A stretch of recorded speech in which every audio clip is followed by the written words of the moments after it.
For a second night running on Friday, young men from the Loyalist community in Portadown on the streets. Fireworks, masonry, petrol bombs, all hurled at police lines. Police are talking of coordination in Portadown, that had observed people associated with paramilitary groups near the protests. So the police have withdrawn about 50 metres from their original front line. They are being relatively tolerant of the stuff that's being thrown at them unless people approach very close, in which case they do occasionally intervene. The general plan seems to be to try to de-escalate, to allow this protest to blow itself out. But for now, there's no sign that the protesters are ready to leave just yet. And indeed, shortly before midnight, the decision taken to disperse the demonstrators.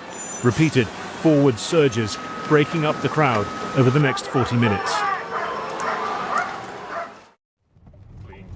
This explosion of violence began here in Ballymena on Monday. Riots initially targeting Roma households, spreading quickly to others after two teenagers appeared in court on charges of attempted rape.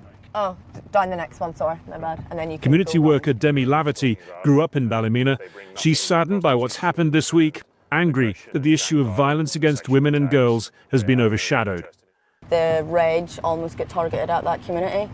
Now, that would be obviously generalisation and stereotyping, which are fallout of socioeconomic disadvantage and deprivation.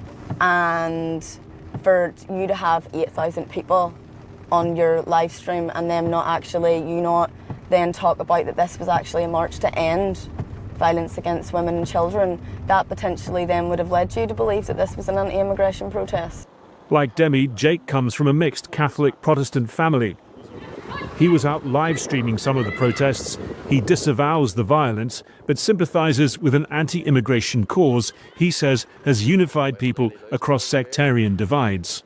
It's not that they want all immigrants out, no, that's not necessarily the case. It's just that for examples of the ones that do come in and do, you know, these horrible, atrocious things, they want their women and children of the country to be safe.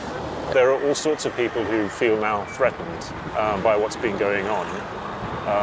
Where do you stand on that?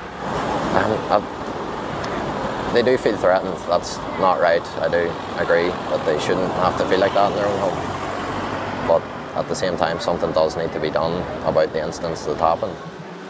Others, though, feel unified by an opposing force, coalescing in public today against the racist violence they feel has shamed Northern Ireland and terrorised those they want to feel welcome here.